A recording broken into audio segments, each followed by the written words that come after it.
在乾隆皇帝长达60年的后宫档案里，有一个女人的存在，像是一个被精心包装的异域神迹。影视剧里，她是身自带异香，引来蝴蝶翩翩起舞的香妃；而在正史清史稿中，她是深受圣宠、位列众妃之首的容妃。乾隆为了她，在紫禁城里修筑宝月楼，甚至允许她在宫中身着回装。可你有没有想过，一个被乾隆视为祥瑞之兆、集万千宠爱于一身的女子，为什么在入宫整整28年的时间里，从未留下过只言片语的真心话？而在她那些华丽的封赏背后，究竟藏着乾隆怎样的政治野心，和他本人怎样秘而不宣的荒凉余生？今天我们拨开香妃的香气，去看看那个被困在盛世祥瑞里的真实女人何卓氏。咱们得先把视线从北京那金碧辉煌的紫禁城往西往北，横跨几千公里，投射到18世纪中叶的天山南麓。那时候的南疆可不是什么载歌载舞的世外桃源，而是一个大国博弈、部落厮杀、宗教与世俗权力反复绞杀的修罗场。当时统治这里的是盘踞已久的准噶尔汗国，但这汗国到了乾隆初年，内部出了大问题，瘟疫、内乱，加上乾隆皇帝那颗祖宗没办成的事儿我也得办成的雄心壮志，清军在乾隆20年一举荡平了伊犁。可问题就在这儿，准噶尔一倒，南疆出现了巨大的权力真空。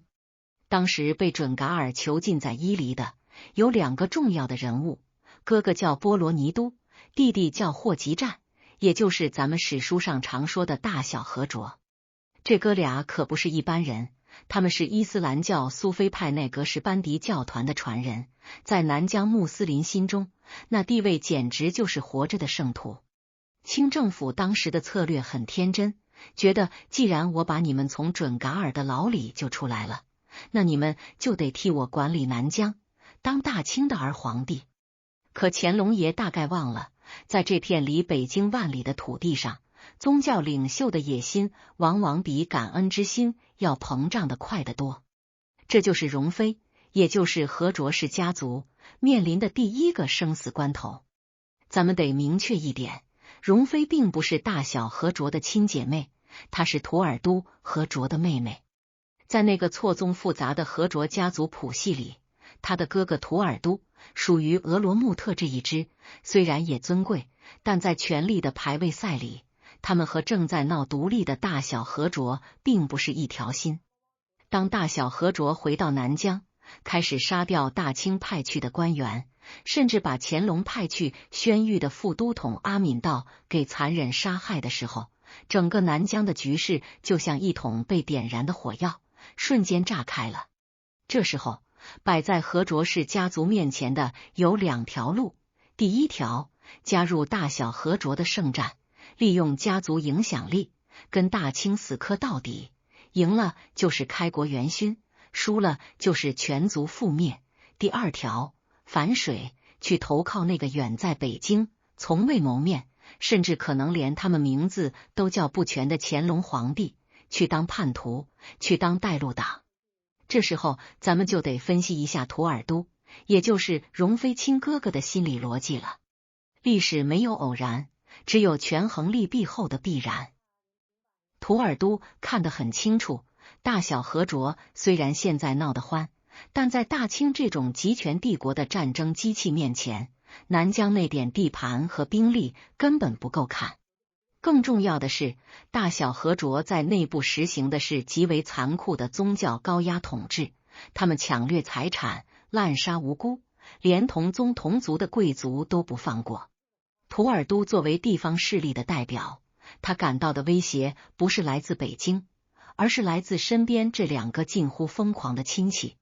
于是在那个炮火连天的岁月里，在叶尔羌和喀什的断壁残垣间，图尔都做出了一个极其大胆，甚至在当时看来有点丧心病狂的决定，他要带着妹妹，带着族人，公开站在清军这一边。乾隆23年，清军大将雅尔哈善围攻雅尔干金沙车，图尔都不仅提供了珍贵的军粮和向导，甚至亲自上阵，配合清军截断大小河卓的补给线。你想象一下那个画面，一边是打着宗教旗号，号称要恢复祖先荣光的血亲，一边是操着满语和北京官话，穿着沉重甲胄的异族士兵，图尔都就站在中间，他手里拿的不是经书，而是通往权力的筹码。而此时的河卓氏，也就是未来的容妃，在做什么？史料里没有记载他当时的泪水或惊恐，但我们可以推断，他正作为一个家族最具价值的非货币资产，被哥哥紧紧攥在手里。在那个时代的边疆博弈中，女性的婚姻从来不是为了爱情，而是为了在战后重新分配利益时，能有一张坐在圆桌旁的入场券。随着清军名将赵惠在黑水营被围陷于绝境，战争进入了最惨烈的阶段。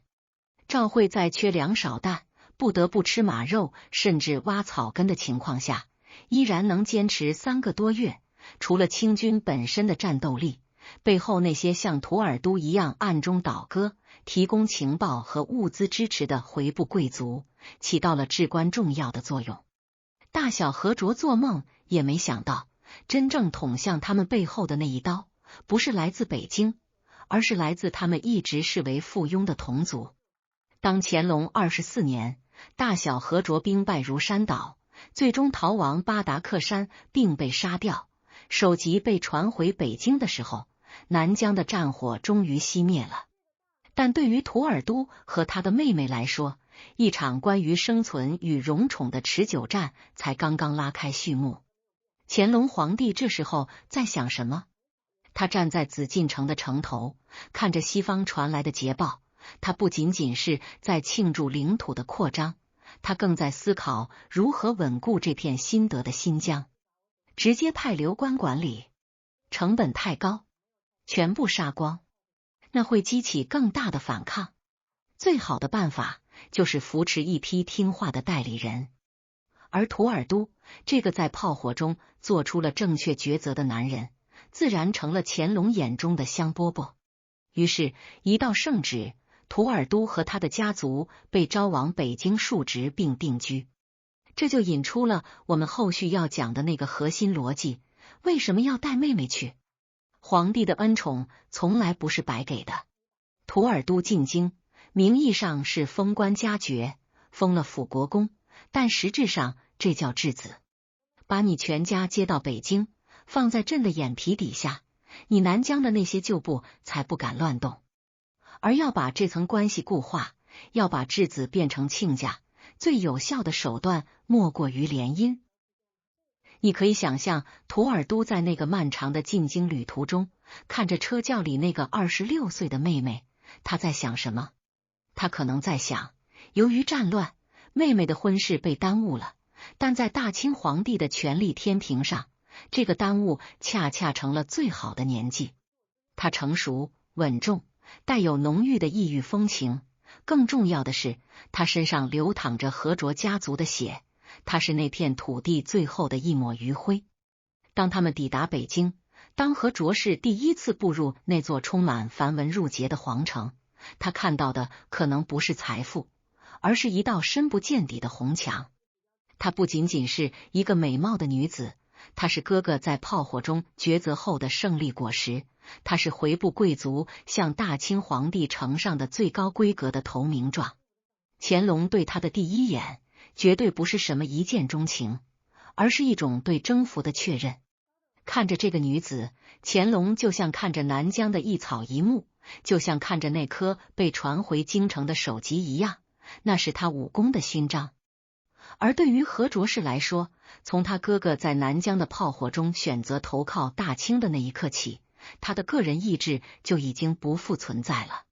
他必须学会穿旗装，必须学会说满语，必须学会在这个陌生的后宫里，用自己的身体去抚平那场战争留下的余震。这就是所谓的相遇，它没有鲜花和情诗，只有硝烟过后的余温。他是乾隆皇帝对大清疆域一次代写的巡视，也是一个边疆家族在灭族危机中通过牺牲一个女性的自由而换取来的生存红利。咱们讲史讲的就是这层皮底下的骨头，只有看清了南疆那场持续3年的残酷内乱，你才能理解为什么乾隆会对一个26岁才入宫的女人给予超乎常理的礼遇。那不是因为她有多香，而是因为她背后那片刚刚归入版图的、浸透了无数将士鲜血的几百万平方公里的土地。这才是大小和卓之乱留给容妃最沉重的礼物。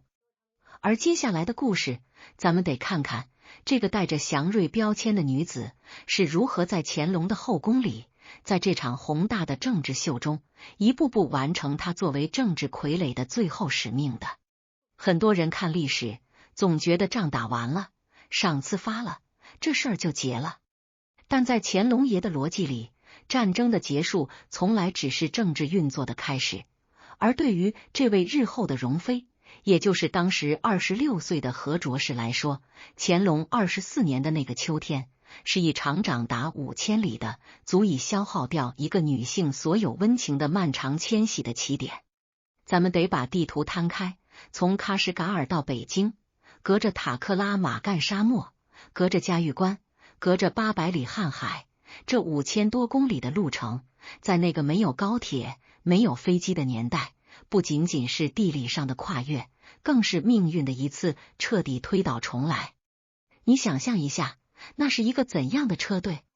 这不是简单的进京谢恩，这是一个带着战胜者姿态的帝国，在收缴它最精致的战利品，同时也是一个在边疆博弈中生存下来的豪强家族，正带着他们最后的筹码去寻求皇帝的庇护。图尔都心里很清楚，留在南疆，他们永远是叛乱者的亲戚，是随时可能被清算的余孽，唯有走进那座紫禁城，变成皇帝的内臣，甚至是亲家，这个家族才能在史书上换一个活法。于是在这场名为进京的行进中，野心是图尔都的底色，而荒凉则是和卓氏眼底的底色。很多人忽略了一个细节，26岁入宫，在清朝的后宫选秀体系里，这简直是个奇迹，甚至是荒唐的。清朝选秀女通常是13到17岁，过了20岁还没嫁人的，那基本就属于大龄剩女了。可乾隆偏偏就接纳了这块26岁的璞玉，为什么？这就是咱们一直强调的政治逻辑。乾隆要的不是一个青春懵懂的小姑娘，他要的是一个能够代表回部上层、有着成熟社交能力和家族背景的政治符号。而在那5000里的路途中，和卓氏在轿子里坐着，听着外面风沙拍打着轿帘的声音，他大概也明白，自己这半辈子积攒的所有高贵血统和西域风情，此刻都缩水成了一件货品。这条路太长了，长到足以让一个女人把故乡的一草一木都在脑海里磨成齑粉。从叶尔羌出发，车队要穿过那片被当地人称为死亡之海的荒漠。在那儿，白天的阳光能把人的意志烤焦，夜晚的寒风能把骨头缝里的热气都抽干。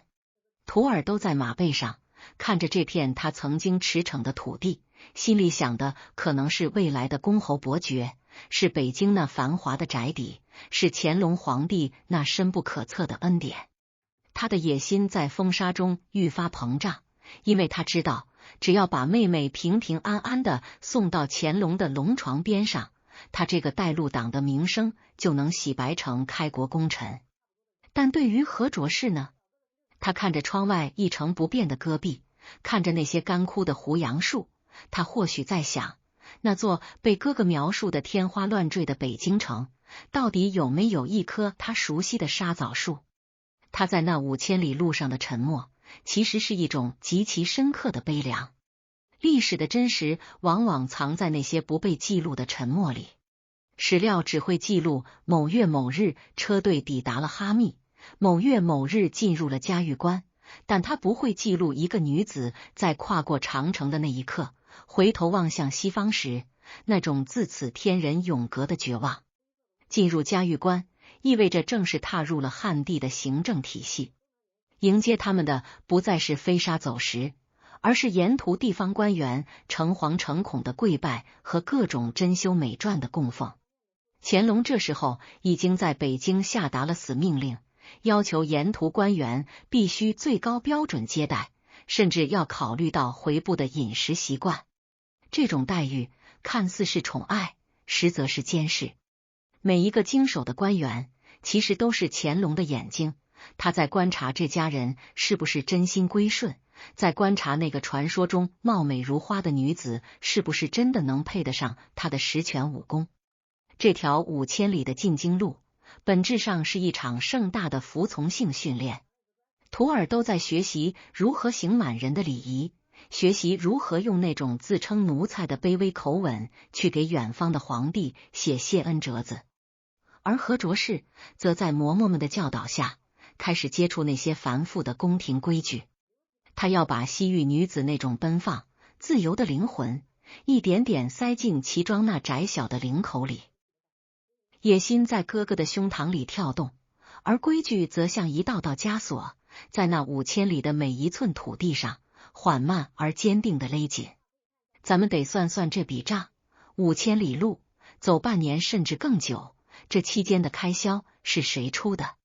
是乾隆的内务府。乾隆为什么要花这个冤枉钱？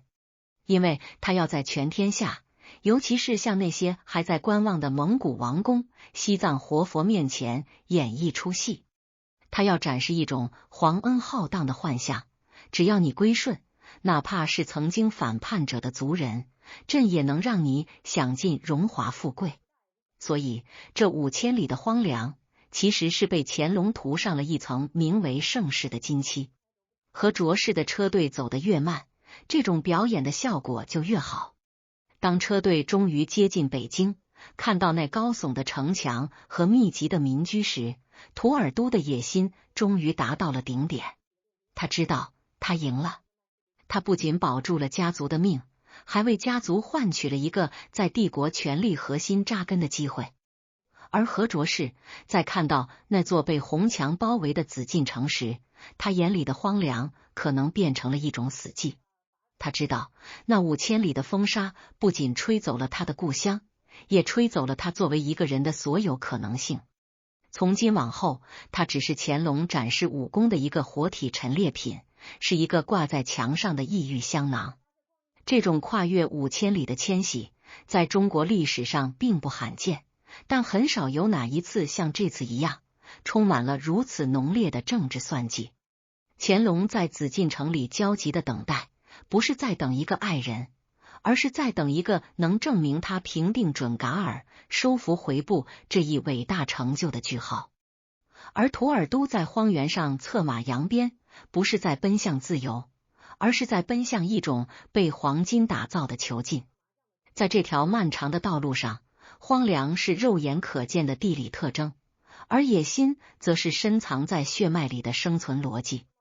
当咱们站在今天回望这段历史，你会发现，那5000里路上的每一粒沙子，其实都承载着一个帝国的重量。何卓氏的每一步挪动，都在为乾隆的新疆这个概念提供合法性。这种合法性是如此沉重，以至于他往后的28年都没能再走出那道红墙一步。他用5000里的跋涉，换来了一个容妃的封号，也换来了一个被永久定格在画像中忧郁而美丽的虚幻身影。这就是进京之路的真相，它是一场以荒凉为背景，以野心为动力的政治祭祀。当他最终踏进西直门的那一刻，南疆的战火彻底平息了，而他人生的战火才刚刚开始在那冰冷的宫墙内无声的燃烧。咱们书接上文，在那横跨5000里的漫长迁徙中，风沙洗去了何卓氏最后的少女情怀，而图尔都的野心则在逐渐清晰的北京城门映衬下膨胀到了极致。当这支带有鲜明异域色彩的车队终于踏碎了西直门的尘霜，缓缓摇进北京城的时候，何卓氏，也就是咱们后来口中的容妃，她的人生正式进入了一个被高度物化的阶段。咱们得看清这个逻辑，乾隆皇帝在紫禁城里等的，可不是一个能跟他谈天说地、举案齐眉的灵魂伴侣，他等的是一件能够证明他实权武功达到巅峰的顶级活体艺术品。当何卓氏第一次站在那座被红墙合围、重重深宫紧锁的紫禁城面前时，他眼里的震撼恐怕远不及乾隆眼里的那种志得意满。乾隆25年的这个春天，紫禁城迎来了一个从未有过的奇观。这种奇观感不是因为何卓氏长得有多么惊为天人，而是因为他身上那一层被战火淬炼过、被5000里风沙打磨过的回部标签。乾隆是个顶级的美学大师，但他这种美学是建立在绝对权力之上的。他喜欢收集，喜欢展示，更喜欢用异域的色彩来装点汗满交织的宫廷。何卓氏进宫的第一课，不是学规矩，而是被展示。乾隆给他定下的调子非常明确，你不需要变成一个满洲格格，也不需要模仿汉家女子的温婉，你只需要做你自己，准确的说，是做大清皇帝想象中的那个回部贵女。于是，咱们在史料里看到了一个极具视觉冲击力的画面，在满眼都是旗装、花盆底的后宫里，何卓氏被特许保留她的民族服饰。那刺绣精美的长袍，那缀满珠宝的小帽，在那群循规蹈矩的嫔妃中，就像是一只被放进麻雀笼子里的孔雀。这难道是宠爱吗？咱们得拆解一下，这本质上是一种景观化的统治逻辑。乾隆要让所有的王公大臣，让那些远道而来的使节都看到，瞧，南疆最尊贵的女子现在就在朕的后宫里，穿着他们的衣服，吃着他们的食物，但这并不代表她的自由，这恰恰证明了朕对那片土地主权的彻底收缴。这种物化甚至渗透到了何卓氏的饮食起居里。乾隆为了体现那种皇恩浩荡的包容性，专门在宫里给他配了回厨。很多人觉得这是体贴，是真爱，但你仔细想想，在一个等级森严、极其讲究同化的皇宫里，给你维持一套独立的饮食体系，这其实是在你周围画出了一道无形的隔离带。他吃的是清真灶，说的是家乡话，穿的是家乡衣，这看起来是特权，实际上是把他从整个人际网络中孤立了出来。他就像是乾隆放在博古架上的一尊掐丝珐琅器，精美绝伦，但绝不属于这个架子上的任何一个类别。它只能独自美丽，也只能独自枯萎。更绝的是，乾隆还特意在宫里为他种下了沙枣花，那种带着浓郁西域气息的香味，在紫禁城的红墙内显得那么突兀。咱们可以想象，当秋风起时，何卓氏站在树下，闻着那熟悉的香味，他心里想的可能是喀什噶尔的巴扎，是叶尔羌河畔的落日。但乾隆走过来，闻到的是什么？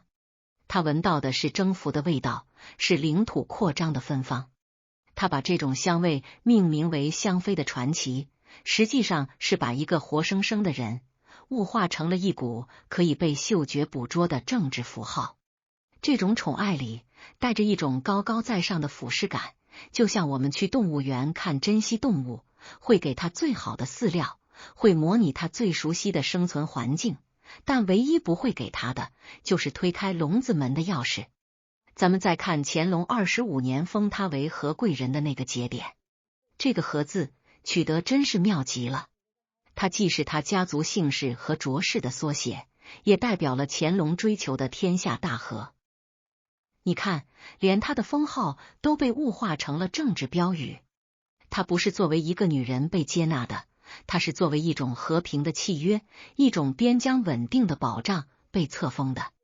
图尔都在宫外领着高官厚禄，每当他向皇帝谢恩的时候，他其实都很清楚，他的妹妹就是他在皇权面前的一块挡箭牌。而对于何卓氏来说，他每一次对着那个穿着黄袍的男人下跪，她跪的不仅是她的丈夫，更是她家族的债主。这种被围观的奇观感，在后来的日子里愈演愈烈。乾隆带她去圆明园，带她去避暑山庄，甚至带她去南巡，每一次都要把她摆在那个最显眼、最能体现民族团结的位置上。她就像是一个活动的布景板，乾隆走到哪里，这块布景板就要搬到哪里，用来向全天下昭示，大清的疆域已经延伸到了天山的尽头。而在这个过程中，何卓氏真实的喜怒哀乐，其实从未进入过乾隆的视野。史书里记录了乾隆赏赐了他多少缎匹、多少珠宝，却从未记录过他是否在深夜里哭泣。因为在一个追求实权的皇帝眼中，战利品是不应该有眼泪的，奇观只需要保持它的光鲜亮丽。这就是初见紫禁城时，何卓氏所面临的残酷真相。她从一个在南疆拥有独立人格的贵族女性，变成了一个被精密计算、被审美切割、被政治定义的物。那种所谓的宠冠后宫，其实是一种极度寒冷的高亮展示。她走在紫禁城的汉白玉台阶上，脚下踩着的不是富贵，而是那个时代最沉重的枷锁。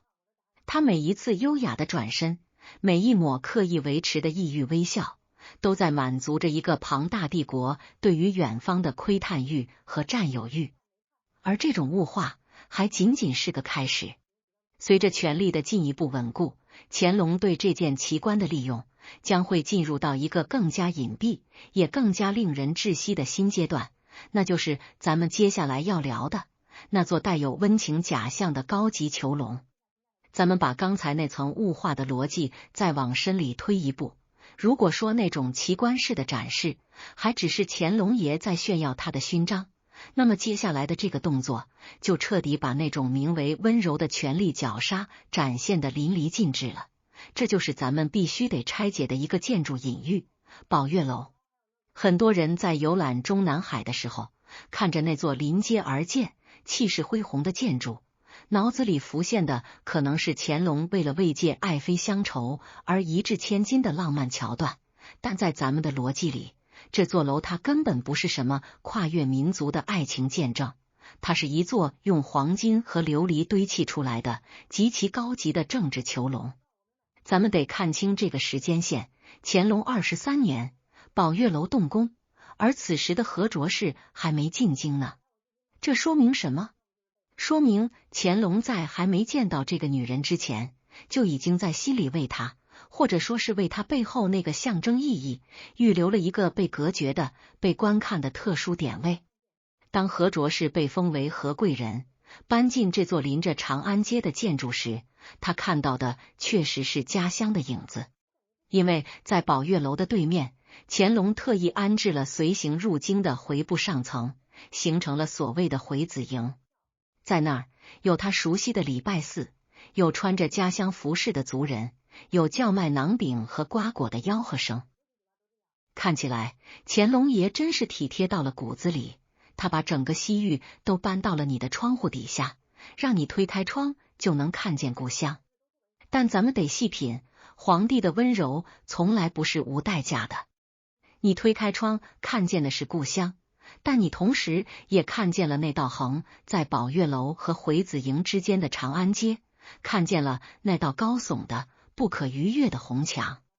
这种设计最残忍的地方在于，它给了你一种近在咫尺的幻觉，却给了一份远在天涯的绝望。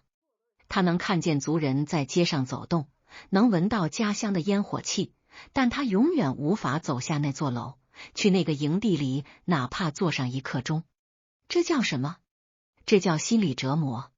乾隆用一种近乎变态的精密，完成了一次对一族女性精神上的圈禁。咱们再看这座楼的功能。宝月楼之所以叫宝月楼，是因为它高。在当时的北京，它是能够俯瞰周边的制高点。乾隆为什么要让他住在这儿？因为从政治美学的角度看，何卓氏必须处于一种被看见的状态。他站在楼上，是回子营族人们眼中的圣女和希望，证明着家族在京城的荣宠。而他对于乾隆来说，则是窗台边的一盆名贵花卉。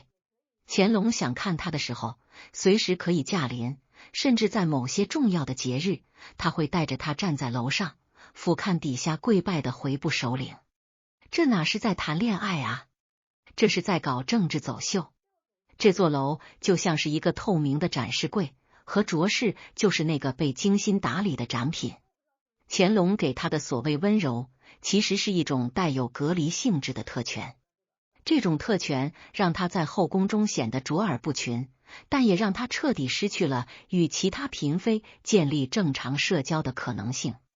他被孤立在了这座金色的孤岛上，每天只能通过那一扇窄窄的窗户去确认自己那个正在慢慢模糊的身份。这种隔离感是非常高级的。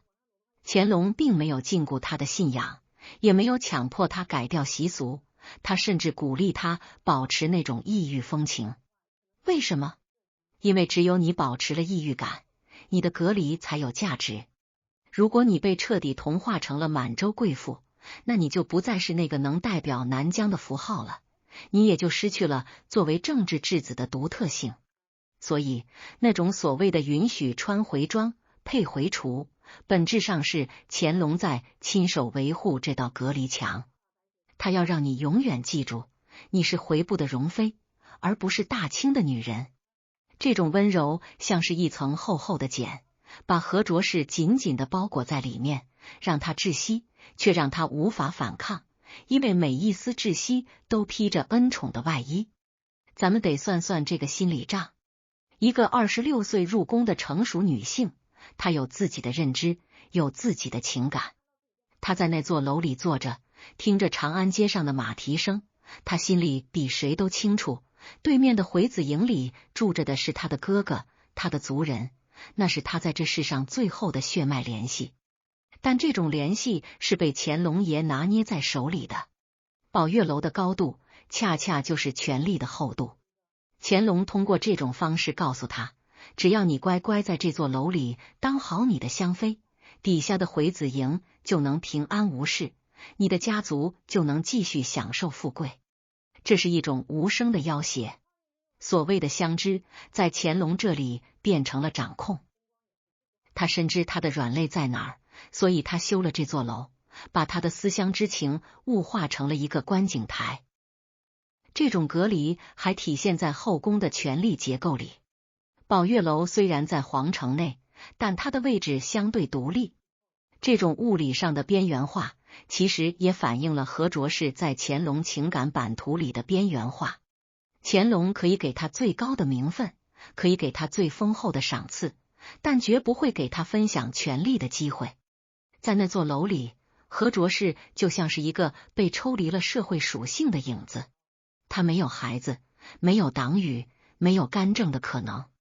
他唯一的任务就是在那儿待着，作为一个象征性的存在。乾隆是个极度自恋的君王，他需要的是一个能衬托他四海一统功绩的背景板。宝月楼就是这个背景板的框架，而何卓氏则是被镶嵌在框架里的那一抹最凄凉的色彩。当夜深人静，宝月楼上的灯火映照着中南海的湖水时，那种温情的假象就会被黑暗吞噬。何卓氏看着窗外，他可能在想，如果不曾有过这5000里的跋涉，如果不曾有过哥哥那次带血的抉择，他是不是还在叶尔羌的阳光下，过着那种虽然不富贵但却脚踏实地的生活？而现在，他成了这座帝国最昂贵的囚徒。乾隆偶尔的温存，更像是一种巡视，确认这件名为容妃的宝物没有破损，确认那抹异香依然能在紫禁城的空气中飘荡。这种温柔是带着铁锈味的。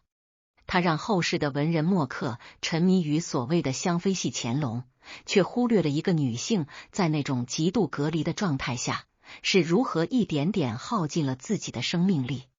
宝月楼的隐喻其实就是整个乾隆盛世的隐喻。它表面上包罗万象，海纳百川，实际上每一种文化，每一个族群都被精准地固定在了属于自己的那个隔离间里，不得僭越，不得乱动。和卓氏在楼上的那20多年，他看到的不是北京的繁华，而是权力的冰冷。那种君王的温柔，是一张密不透风的网，每一根丝线都浸透了政治的算计。他的一生就被锁死在了这座能望见故乡，却永远回不去故乡的楼阁之上。当咱们看透了这层逻辑，你就会发现，那种所谓的相知，不过是君王对臣属最彻底的心理侧写，而那种所谓的恩宠，则是隔离政策最优雅的注脚。这就是宝月楼，它不是为了爱情而建，它是为了定义一种名为服从的距离。而在这个距离中，容妃的命运正不可避免地滑向那个被政治红利精准计算过的无子且孤独的终点。咱们把视野从那座关锁深宫，只能隔窗远眺乡愁的宝月楼收回来，转而投向乾隆朝那冰冷而严密的档案库，去翻一翻这位容妃在内务府册封清单上的职级变动。如果说宝月楼是乾隆给和卓氏打造的一个带着温情假象的隔离间，那么他在后宫职场上的每一次升职加薪，其实都是大清帝国在西域版图上每一次刀光剑影的余震。很多人看宫斗剧看多了，总觉得妃子升迁靠的是美色，是肚子，是跟皇后的勾心斗角，但在咱们的逻辑里，容妃的晋升路径跟这些通通没关系，她走的不是情场路线，而是最硬核的战场红利路线。你把她的册封时间表和乾隆平定西域的战功战报对在一起看，你会惊人的发现，这两个原本天差地远的维度，竟然严丝合缝的重叠在了一起。咱们先看他入宫后的第一个跳板。乾隆25年，他进宫被封为和贵人，这咱们刚才说了，那是平定大小和卓之乱的开城礼。但到了乾隆27年，也就是他入宫仅仅2年后，他就越过了常人可能要熬上10年的门槛，晋封为荣嫔。这时候咱们得问了，这2年里他干了什么惊天动地的大事吗？生皇子了？没有。立大功了？也没有。真正发生变化的是他的哥哥图尔都。那一年，图尔都因为在南疆协助清廷清理残余势力，安抚民心立了头功，被乾隆爷特旨封为辅国公，甚至在紫禁城里获赐了宅邸。后宫的位子从来不是给女人坐的，那是给背后的家族占位的。乾隆封她为荣嫔，那个荣字在满文里的意思带有一种接纳和容纳的含义，这其实是在给南疆那些还在观望的回部贵族发信号，瞧见没？只要你们像图尔都一样死心塌地跟着大清干，你们家的姑娘在朕的乾清宫里就能挺直腰板。他的嫔位本质上是乾隆发给图尔都的一枚勋章，而和卓氏只是这枚勋章的载体。接下来的日子，和卓氏在嫔位上一坐就是6年。这6年里，南疆局势相对平稳，乾隆的注意力转向了内政和其他边患，于是这位荣嫔也就安安稳稳的在他的宝月楼里当他的政治盆景。但到了乾隆33年，转机又来了。这一年，他正式晋封为容妃。咱们得琢磨这个妃位的含金量。在清朝后宫，妃位已经是高阶主位了，能做到这个位置的，要么是前底的老人，要么是生了皇子立了汗马功劳的。而和卓氏一无子嗣，二无家世背景，在满洲权贵看来，回部贵族那是外人，凭什么能和那些满洲大族的女子平起平坐？答案还是在南疆。那几年，大清在西域的统治进入了所谓的深度融合期，乾隆开始大规模的在新疆推行屯田、贸易和税收改革。为了确保这些政策能推行下去，他需要进一步拉拢南疆的精英阶层。于是，和卓氏又一次被推到了台前。他的晋封是一场经过精密计算的统战表演。乾隆是在告诉整个西域，朕不仅把你们视作臣民，朕还把你们的女儿纳为内人，给予仅次于皇后、贵妃的高位。这种职位的跃迁，每一步都踩在帝国扩张的鼓点上。他的红围脖妃位服饰上染着的，其实是边疆治理的政治油彩。这种与战功同步的逻辑，最残忍的地方在于，他把一个女性的价值完全等同于了他家族的边际贡献。乾隆是个极度务实的皇帝，他的每一分恩宠都要换回相应的政治回报。和卓氏在宫里过得好不好，取决于图尔都在外头表现得好不好。如果你去翻看那一时期的清实录，你会发现，每当容妃获得赏赐，或者在后宫排位中往前挪的时候，往往都是图尔都进京朝觐，或者是南疆某项重大工程竣工的时候。这种职位的变动，其实是一场无声的权力交易。乾隆给和卓氏体面，图尔都给乾隆忠诚，双方在紫禁城的金銮殿和后宫的寝殿之间达成了一种心照不宣的默契。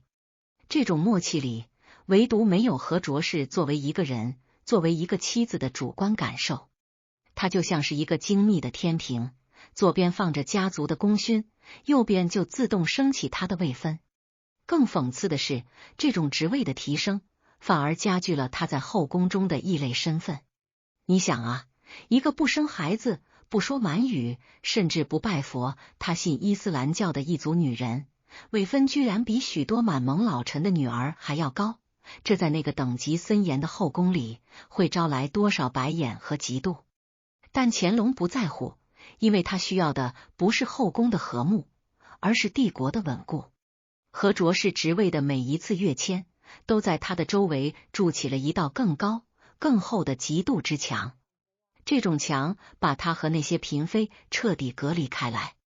他位分越高，这种孤独就越深刻。他坐在妃位的宝座上，看着底下那些不得不向他行礼的满洲女子，他心里可能比谁都清楚，这份尊荣是虚幻的，是随时可以被收回的。如果哪天图尔都反了，或者南疆再出乱子，他这个容妃可能一夜之间就会变回那个被锁在深宫里的战利品。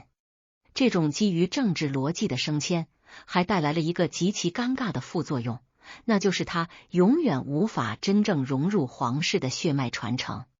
在乾隆的逻辑里，我可以给你地位，可以给你财富，甚至可以给你某种程度上的宠爱，但我绝不会让你拥有皇权的一丁点实质继承权。这就解释了为什么在他的职位一路高升的同时，他的子宫却被严格的排除在了皇室繁衍计划之外。这是一种极其高级的政治冷酷，我把你抬得很高，是为了让别人看见，我不让你生孩子，是为了让帝国的血统纯净。这种职位的跃迁，其实是一场双向的透支。乾隆透支了和卓氏的青春和生育权，换取了西域的安宁，而和卓氏则透支了家族在战场上的血汗，换取了一个在史书上留下名号的机会。对个体命运在宏大叙事面前被碾碎的唏嘘。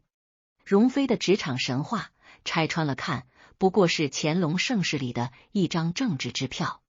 当这张支票上的数字跳动时，并没有人为那个女人的幸福感负责。她在那28年里，看着自己的封号从贵人变成嫔，再变成妃，这在外人看来是通往权力巅峰的阶梯，但在她自己看来，这可能只是囚笼里的装饰变得越来越华贵罢了。这种职位的跃迁，没有带来相知的共鸣，反而确立了一种更加不可逾越的隔离。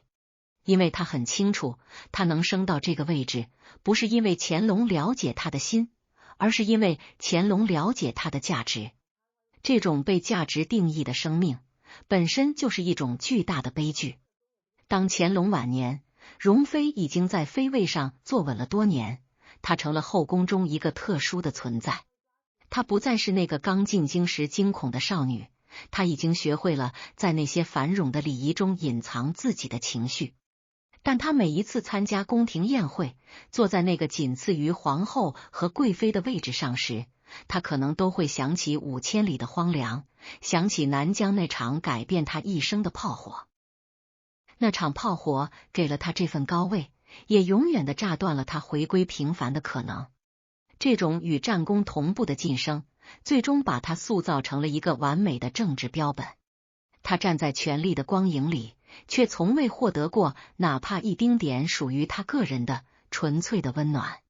这就引出了我们不得不面对的那个关于基因、关于血脉、关于乾隆心底最深处的政治防线的那个终极谜题：为什么在如此高位的恩宠之下，这位容妃却终身未愈？咱们接下来就得把这层温情的面纱彻底扯下来，去看看那道冰冷的血统防线。咱们书接前文，讲完了容妃在那场大清帝国边疆博弈中步步高升的职场神话，咱们就得把这层包裹着权力与红利的华丽外衣再往里包一层，去触碰那个藏在紫禁城红墙根下最冷酷也最隐秘的真相。在乾隆爷那套名为十全武功的叙事里，容妃是一个完美的符号，是一个活着的祥瑞。可作为一个女人，一个在后宫里待了整整28年、受尽恩宠的后妃，她身上却留下了一个巨大的、近乎于荒诞的空白，那就是她终身未育。很多人在看这段历史的时候，总喜欢往那些后宫秘史、身体隐疾或者是香妃跳舞太累这种降智的逻辑上去猜，但在咱们的逻辑里，这件事儿根本不需要什么医学解释，它是一个极其硬核的建立在基因层面的政治防线。你要知道，乾隆皇帝绝不是一个在繁衍子嗣上吝啬的人，他一辈子生了17个儿子，10个女儿。后宫里那些地位远不如容妃的常在、贵人，甚至是偶尔临幸的小主，都有机会给皇家开枝散叶。可偏偏是这位被乾隆带在身边南巡，准许穿回装、特批配回厨，甚至为他修了宝月楼的容妃，在整整28年的漫长岁月中，肚子竟然一次动静都没有。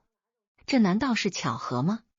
在绝对的权力面前，所有的巧合都是精心计算后的结果。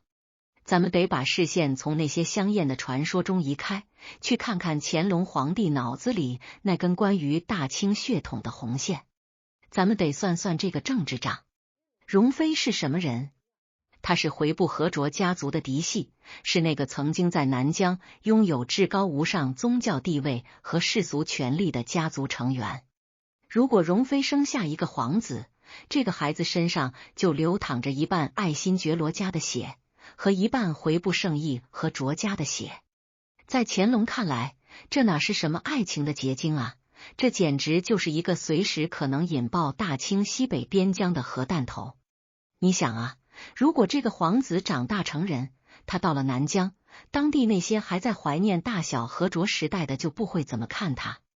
他到底是代表北京的阿哥，还是代表喀什的圣意？如果这个孩子有了野心，或者被某些别有用心的政治势力利用，打出恢复祖业的旗号，那乾隆辛苦打下来的南疆，是不是又要陷入无休止的叛乱？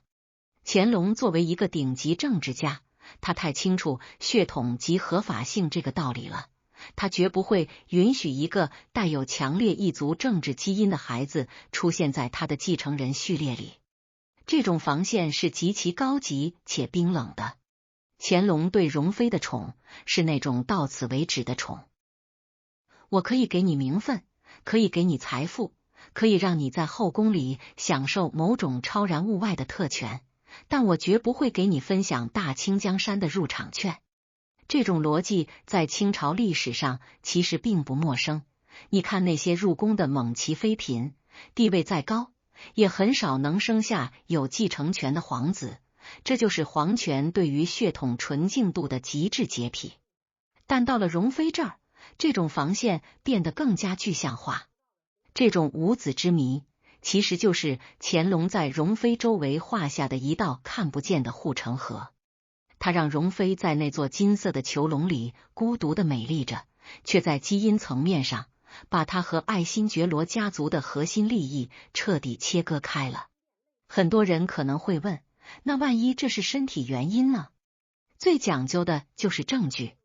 容妃入宫时26岁，正是一个女性生育能力的黄金期，而且她在南疆生活时并无任何身体隐疾的记录。再看看乾隆，这位老爷子到了60多岁还能生孩子，身体硬朗得很。所以这种长达28年的集体性失灵，背后一定有一股强大的意志在干预。这种干预可能不需要多么血腥的手段，只需要在每一个翻牌子的夜晚，在每一碗所谓的调理汤药里加入一点帝王心术的苦涩。乾隆对容妃的相知，其实就在这里体现得淋漓尽致。他知道她的美，知道她的价值，更知道她的危险。他把容妃变成了一个绝缘体，既让她接纳了皇室的荣宠，又让她无法向未来传递任何权利。这种政治防线本质上是对和卓家族的一种终极防范。图尔都虽然在北京当着辅国公，虽然表现得忠心耿耿，但乾隆从来没有真正放下过戒心。对于一个猜忌心极重的帝王来说，最好的信任就是让你绝后。容妃没有孩子，就意味着图尔都家族在皇室内部没有根基，意味着这个家族在南疆的政治资本无法通过皇权实现增值。这种冷酷的安排被包裹在层层叠叠的赏赐和温柔的假象之下。每当乾隆在南巡的船上看着容妃那张依然带有异域风情的脸庞时，他心里可能在感叹这个女人的动人，但他的手绝不会伸向那个可能改变帝国版图的未来。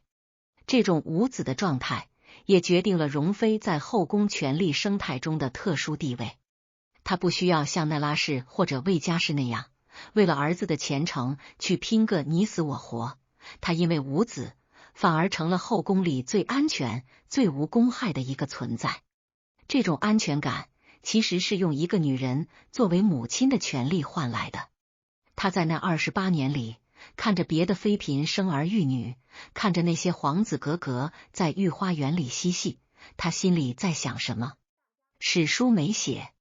但咱们可以推断，那种孤独感绝对不是几件御赐的奇装或者几顿清真大餐能弥补的。她越是被乾隆宠得像个奇观，这种作为女性的缺失感就越是深刻。乾隆这种在基因层面的布防，其实也反映了他对疆域和血统关系的深度思考。在他看来，领土可以融合，但权力的核心血脉必须纯净。和卓氏的存在就像是一块被镶嵌在皇冠上的宝石，它负责闪耀，负责证明皇冠的尊贵，但它永远不能变成皇冠本身。这种物化到了极致的逻辑，最终让容妃变成了一个活着的政治盆景。她的一生就在这种被高度精准控制的恩宠中消耗殆尽。她没有后代，就意味着她在历史上没有回声，她所有的影响力都止步于她闭眼的那一刻。这正是乾隆想要的，一个璀璨夺目却后继无人的政治符号。咱们看这段历史，如果只看到乾隆的体贴，那就太肤浅了。真正的帝王之爱是带有手术刀般的精准和冰冷的。他在宝月楼里给容妃留了一扇窗，却在基因里给她关上了一道门。这种无子之谜哪是什么生理遗憾啊，这分明是乾隆爷用朱笔画下的一道关乎江山永固的红线。在这条红线面前，容妃所有的美貌和才华都缩水成了一个悲凉的问号。她在那28年里完成了从战利品到祥瑞的转变，却终究没能完成从异族女性到皇室母亲的跨越。这种孤独的结局，其实在5000里的进京之路上就已经写好了。当图尔都把妹妹送给乾隆的那一刻起，他就应该明白，这个妹妹注定要成为家族祭坛上的一个终极牺牲品。她不仅要牺牲自己的故乡、自己的自由，还要牺牲自己作为繁衍者的未来，去填平那道横跨在爱新觉罗家族和和卓家族之间的深不见底的猜忌鸿沟。当咱们在200年后看着容妃那张忧郁的画像时，咱们看到的不仅是一个异域美女的失意，更是大清帝国最深沉也最决绝的一道政治防线。这种防线让容妃的人生变成了一个只有起点和高潮，却唯独没有延续的悲剧。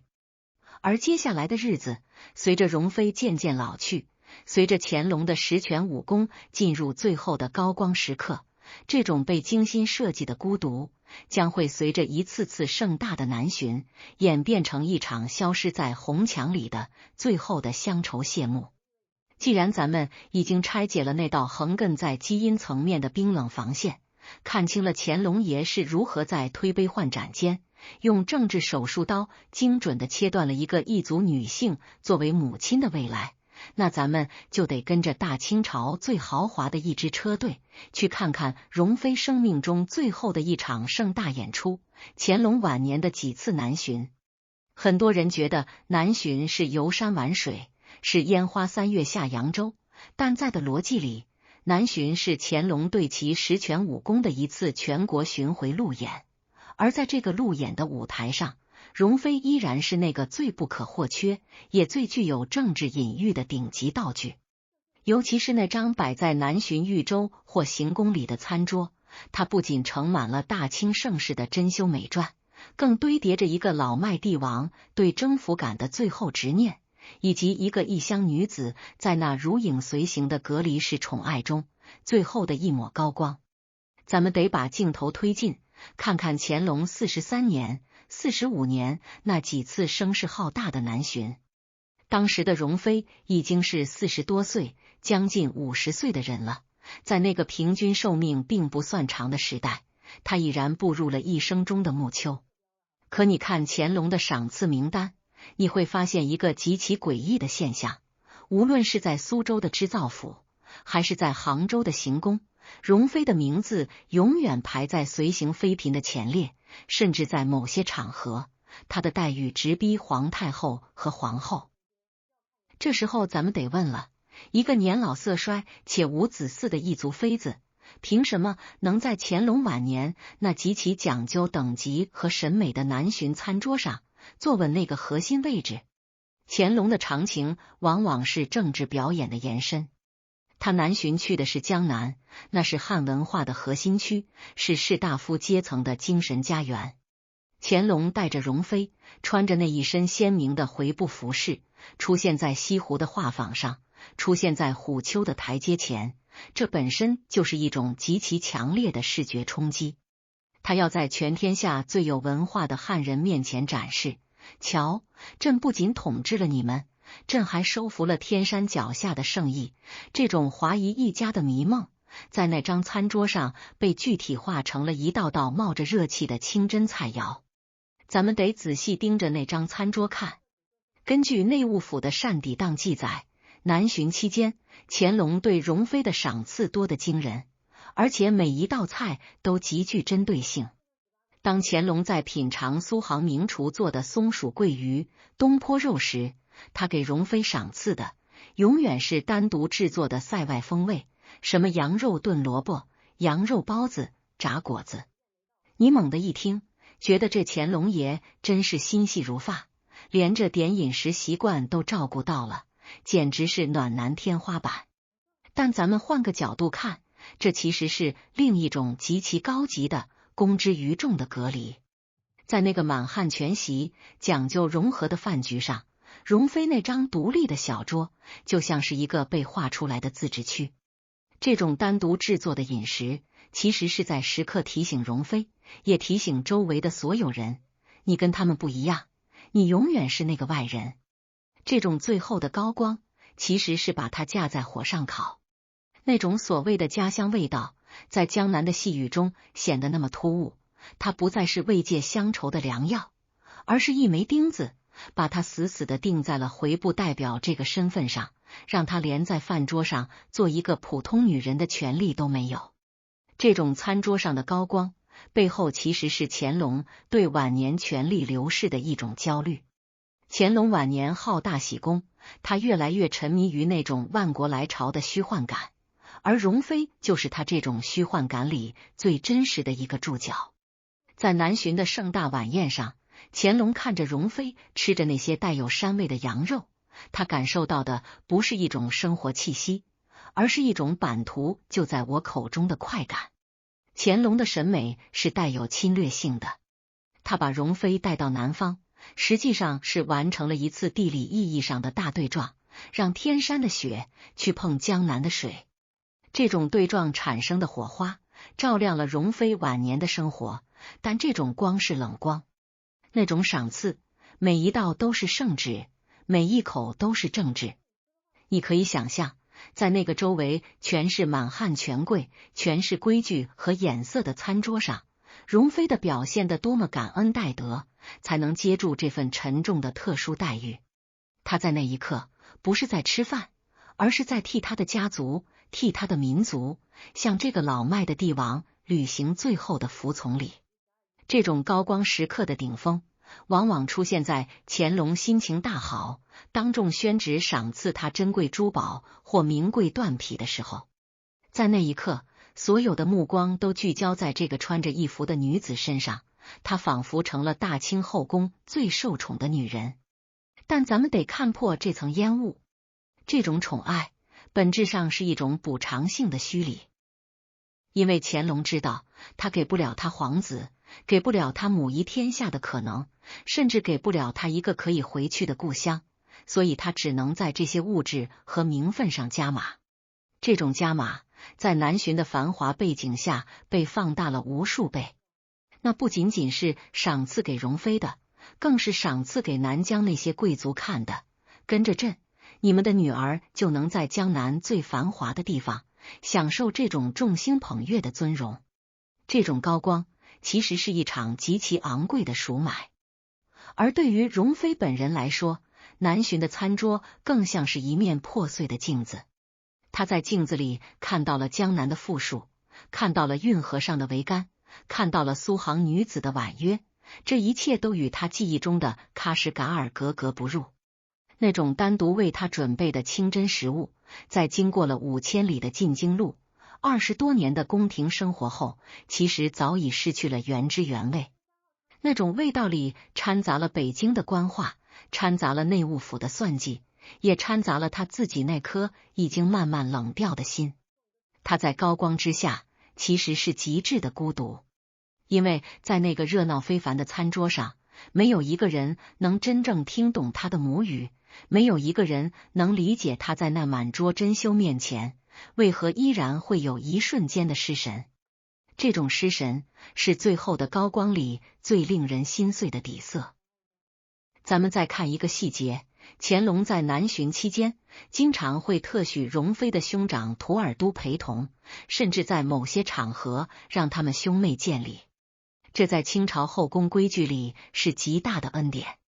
在南巡的餐桌旁，这对曾经在炮火中做出抉择的兄妹，在几十年后在富庶的江南再次对视。那一刻，他们交换的眼神里，可能有对家族兴旺的庆幸，也可能有对当年抉择的唏嘘。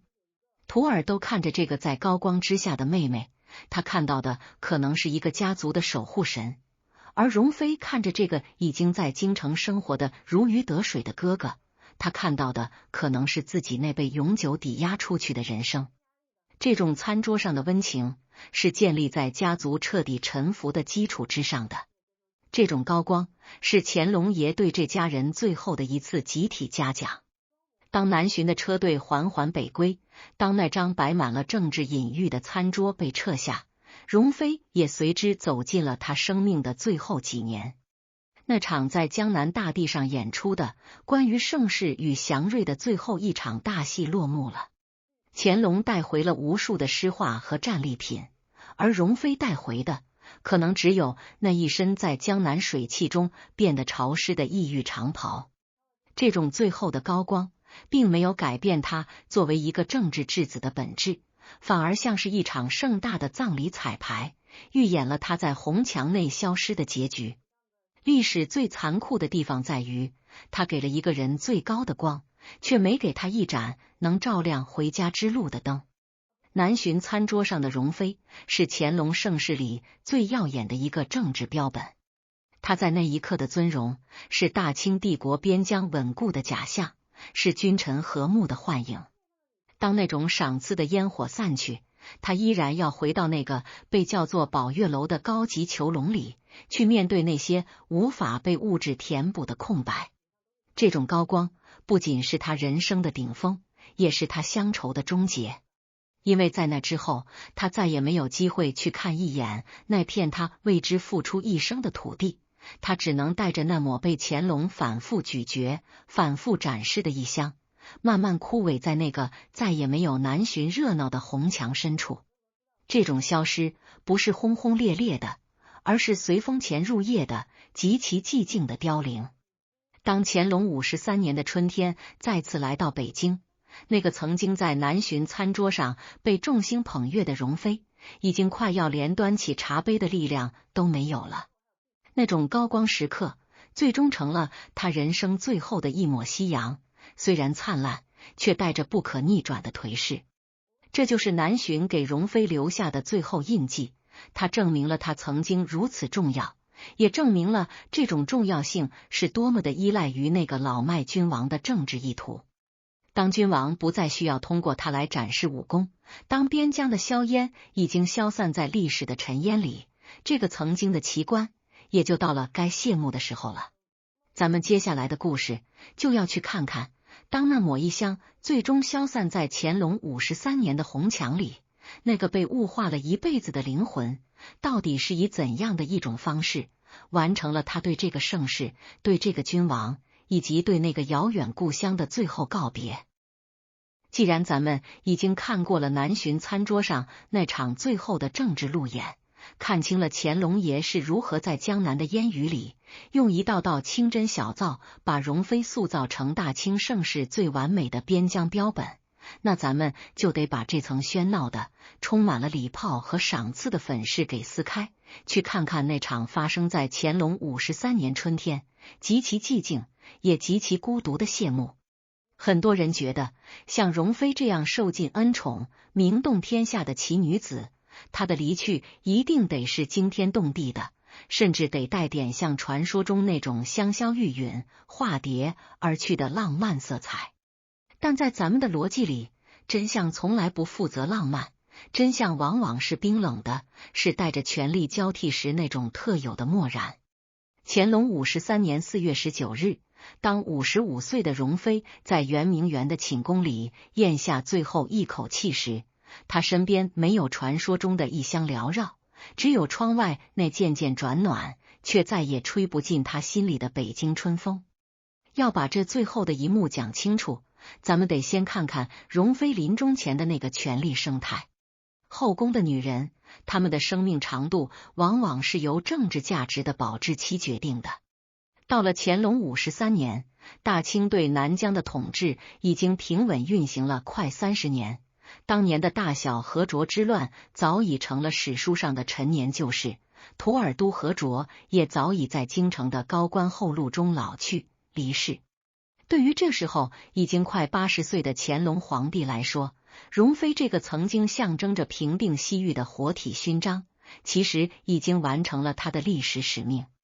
他不再是那个需要被摆在南巡船头展示的奇观，而是一个在后宫里待了28年，已经渐渐被边缘化的老妃子。这种从政治宠到深宫老妇的滑落，才是最真实的孤独。咱们得盯着乾隆53年那个春天的细节看。史料记载，容妃病重期间，乾隆确实派了太医，也确实给了一些赏赐，但那种劲头跟当年南巡时那种非你不可的热烈完全是两码事。乾隆这时候在忙什么？他在忙着他的实权老人总结报告，在忙着接见各路藩属的使节，在忙着构思他那宏大的退位计划。在这一系列关乎帝国脸面的大事面前，一个异族妃子的凋零，就像是紫禁城瓦缝里的一根枯草，被风吹掉了，也就吹掉了。这种孤独的谢幕，本质上是权力的折旧。当你的利用价值被榨干，当你的存在不再能为君王的武功增色，那种所谓的相知就会迅速缩水成一种例行公事的关怀。更有意思的是，容妃临终前的那个动作。根据档案记载，容妃在弥留之际，并没有要求见乾隆最后一面，也没有留下什么感天动地的政治遗言。他把自己这些年积攒下来的那些曾经在南巡餐桌上闪闪发光的珠宝、缎匹、金银，分门别类的赏赐给了身边的宫女、太监以及其他交好的妃嫔。这哪是在散财啊，这分明是在清理一个名为容妃的政治账户。一个在宫里活明白的女人，她临终前的冷静往往是最可怕的。何卓是在那一刻其实是想把这28年来乾隆强加在他身上的所有物化的标签一点一点的撕掉。他把这些象征着恩宠的物件分出去，仿佛是在说，这些东西你们拿去吧，这是大清的，是乾隆的，不是我的。他想干干净净的走，想在灵魂脱离那具苍老的被异域服饰包裹了半辈子的躯壳时，不再带着任何一点属于这个帝国的累赘。乾隆在得知容妃去世的消息后，表现的确实挺悲痛，还下旨辍朝3日。这种待遇在妃位里算是顶格了，但咱们得细品这份悲痛里的水分。乾隆的悲痛更多的是在哀悼一个时代的结束，是在哀悼那个曾经陪他走过盛世巅峰的最亮丽的一个注脚的消失。他在葬礼的规格上并没有给容妃任何超越级别的优待，没有追封贵妃，没有特别的祭文，甚至连葬礼的每一个流程都严格按照大清会典里的老规矩办。这种合乎规矩的送别，其实是乾隆给这段长达28年的政治联姻画上的最后一个句号。你是朕的妃子，你完成了任务，朕给了你体面，现在契约终止了。咱们得聊聊那个最让人唏嘘的场景。容妃的灵柩被停放在静安庄，按照规矩，她最终要被葬入河北遵化的清东陵。在那长长的出殡队伍里，没有回部的乐器，没有他家乡的京师，只有满洲里部的官员在那儿照本宣科。在那一刻，何卓氏彻底变成了一个大清的容妃。她那个作为回部女儿，作为何卓家族继承人的身份，被彻底埋葬在了那些繁琐的丧葬礼仪之下。这种谢幕是极度被动的，她生前无法选择自己的归宿，死后依然要被安置在一个她从未有过归属感的皇陵里，守着那些她可能一辈子都没怎么说过话的满蒙后妃。这种孤独是跨越生死的。更残忍的是，容妃死后不到1年，乾隆就把她曾经居住的宝月楼里的家具、陈设全部撤换一空，分发给了其他新进宫的年轻小主。那个曾经装满了乡愁、装满了政治隐喻的制高点，迅速被新的欢笑和新的算计填满了。在乾隆的逻辑里，没有谁是不可替代的，尤其是当这件陈列品已经入库之后。这种人走茶凉的速度，最能体现出这段关系的本质。那种所谓的相知，不过是君王在特定历史时期的一种心理投射。当投射消失，剩下的只有冰冷的砖石和不断翻新的名册。历史往往会给失败者留下一个温情的传说，却给幸存者留下一个荒凉的真相。容妃在乾隆53年的凋零，就是这种真相的集中爆发。她在这座城里活了28年，她见证了乾隆从壮年走向老迈，见证了这个帝国从巅峰开始滑落，但她从未真正走进过这个帝国的核心。她就像是一个长年累月住在酒店里的贵宾，享受着最好的服务，却从未有过一把属于自己的房门钥匙。当她最终退房的时候，服务员打扫干净房间，迎接下一个客人，而关于他的所有记忆都被锁进了一本名为《内务府档》的落灰册子里。这种孤独的谢幕，其实也是对咱们之前讲的那5000里进京之路那张南巡餐桌，那道基因防线的总结。他告诉我们，在这个庞大的帝国机器面前，个体的命运是多么的微不足道。容妃用她的青春和寂寞，为乾隆的治世提供了一抹异域的亮色，而乾隆则用这种名为恩宠的隔离，把他的一生变成了长达28年的单人表演。乾隆53年的春天，当那抹异香最终消散的时候，并没有什么奇迹发生。那个被叫做香妃的传说，从此走进了民间的戏说里，而那个真实的、疲惫的，在红墙内数着日子过活的何卓氏，则终于在死神面前获得了一次真正意义上的不再被围观的自由。这种消失是彻底的，在后来的200年里，人们宁愿相信他是在南疆的果园里化作了花瓣，也不愿相信他是在圆明园那间充满药味的屋子里平静而孤独地数完了最后的呼吸。因为真相太冷了，冷到让我们无法直视那个盛世背后的代价。乾隆53年的凋零，不仅是一个女人的死，也是那个关于祥瑞与征服的宏大叙事最落寞的收尾。在那之后，乾隆依然是那个实权老人，而何卓氏则成了清东陵里一个再普通不过的石牌坊下的编号。这种从奇观回归尘土的过程，才是容妃一生中最具力量，也最让人感叹的章节。因为在那一刻，她终于不再是任何人的道具，她只是她自己，一个走完了漫长、荒凉且华丽的一生，最终回归寂静的灵魂。既然咱们已经聊完了乾隆53年那个寂静的春天，看清了那位曾在南巡餐桌上被众星捧月的容妃是如何在圆明园的病榻上，像一朵被榨干了政治水分的沙枣花一样无声凋零，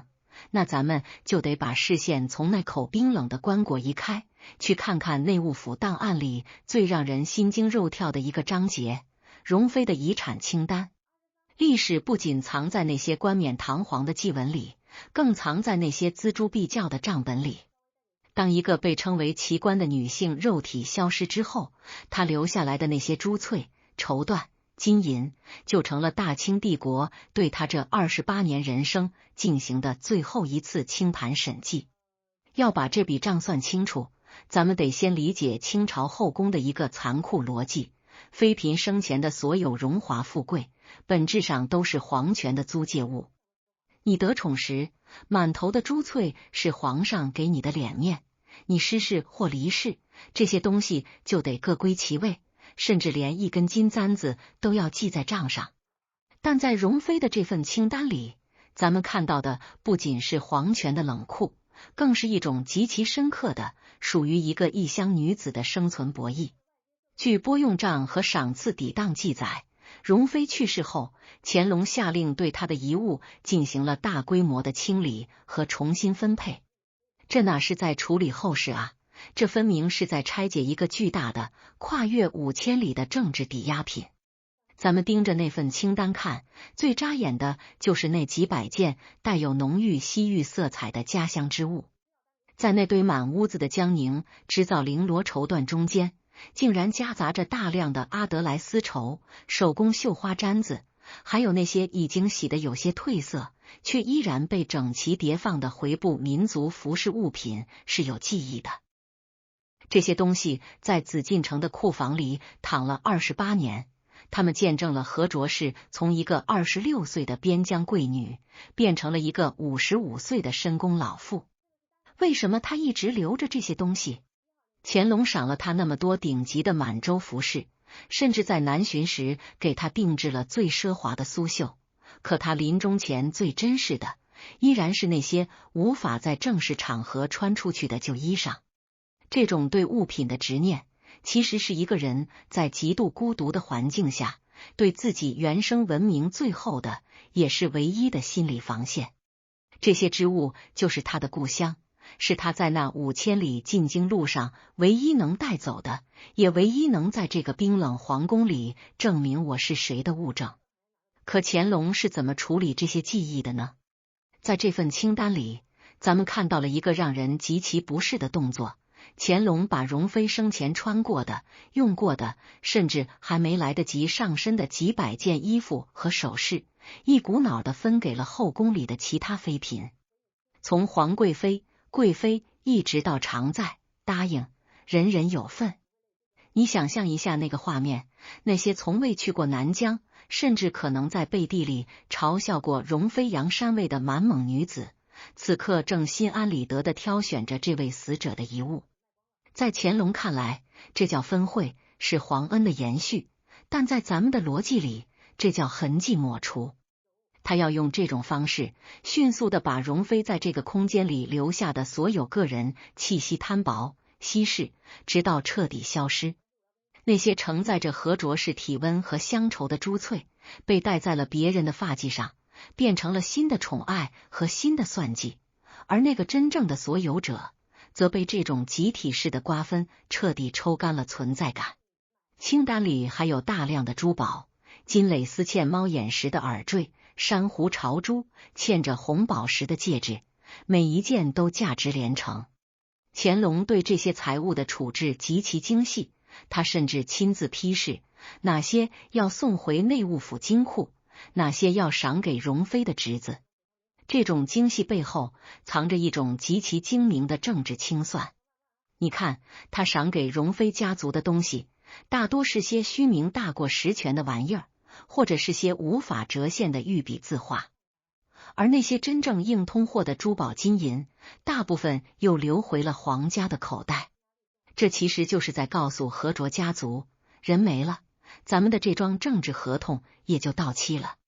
我给了你们28年的荣华，现在这些作为抵押品的珠翠，我也该收回来一部分了。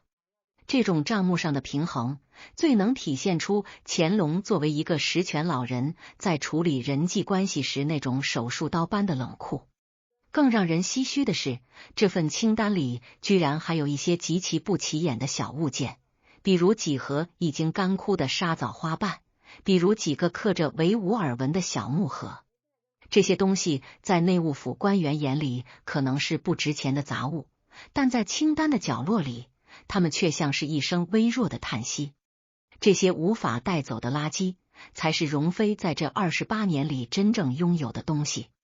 金银珠翠是乾隆的，是职位的，是政治的，唯有这些干枯的花瓣，是他在那座名为宝月楼的囚笼里，就着月光，一次又一次抚摸过的属于一个女人的私密情感。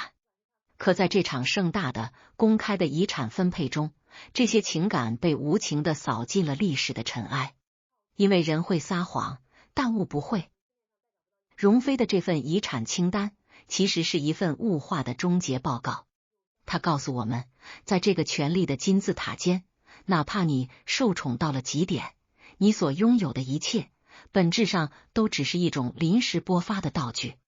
当你谢幕之后，道具师会收回所有的行头，甚至连你穿过的内衣都要重新登记造价。这种对个人隐私和尊严的彻底剥夺，是清朝后宫制度下每一个女性都逃不掉的宿命。容妃在那28年里，看似坐拥金山银山，实际上她一无所有。她连自己的发簪都带不进坟墓，因为在那张冰冷的清单上，每一克黄金都被标注了她的去处。这种分配过程还带有一种极其讽刺的大一统色彩。乾隆把容妃的首饰赏给那些满汉妃嫔，仿佛是在完成一种血缘之外的物质上的强行融合。他让那些不同民族、不同背景的女性，通过分享同一个死者的遗产，在形式上达成了一种虚假的、由珠翠串联起来的和睦。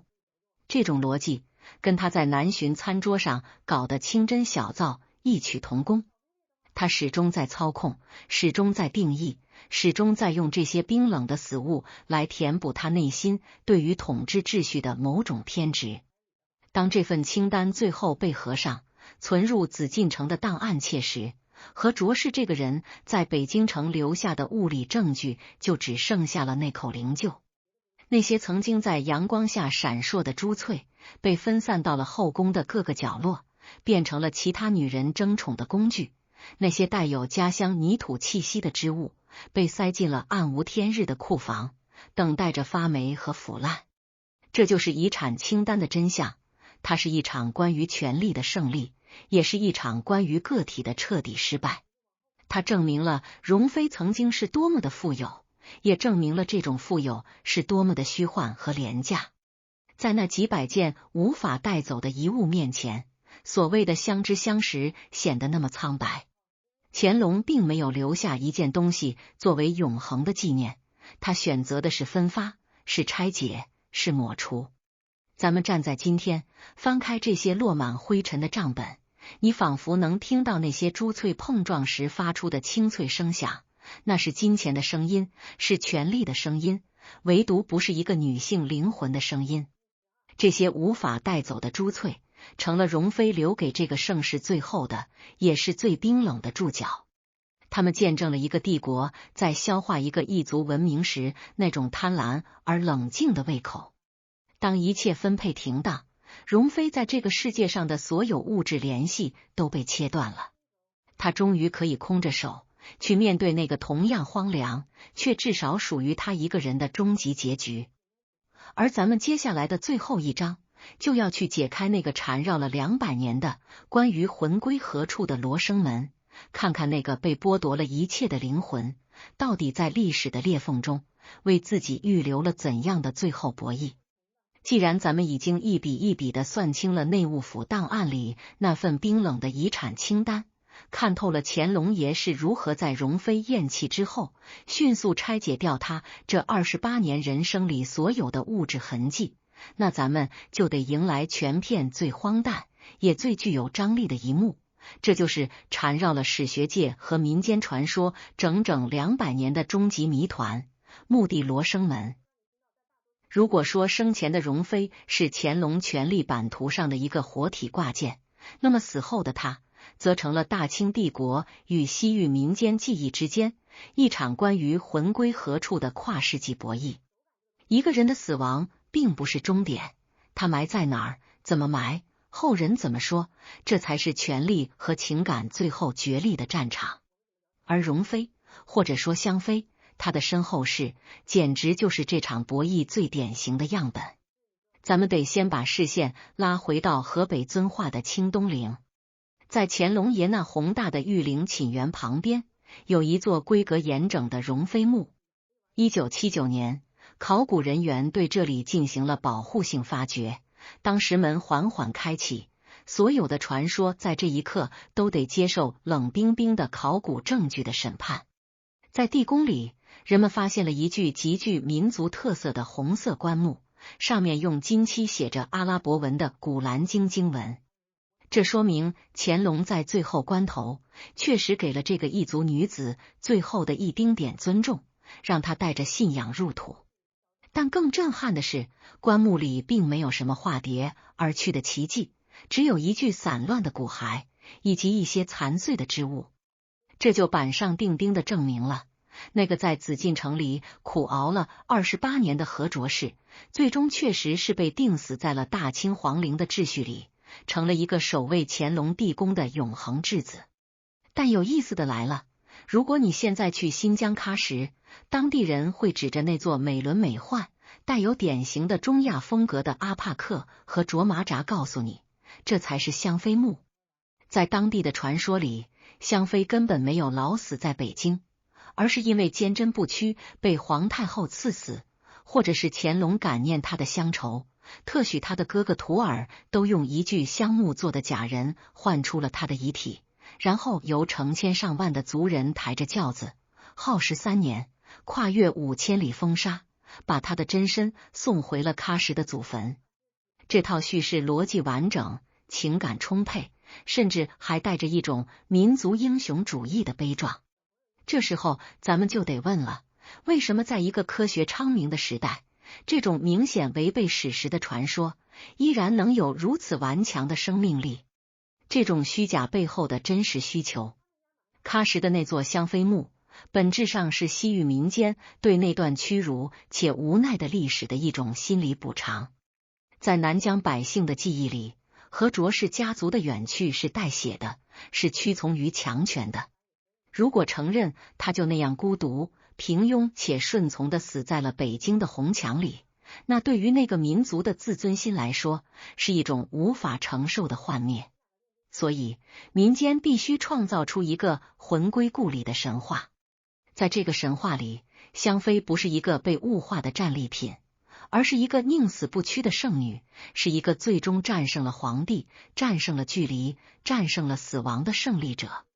这种罗生门式的对立，其实是大清中央集权与边疆民族记忆之间一场永不落幕的拉锯战。咱们再回过头看乾隆，乾隆难道不知道民间会有这种议论吗？他太清楚了，所以他把容妃葬在清东陵，这本身就是一个极其强硬的政治表态。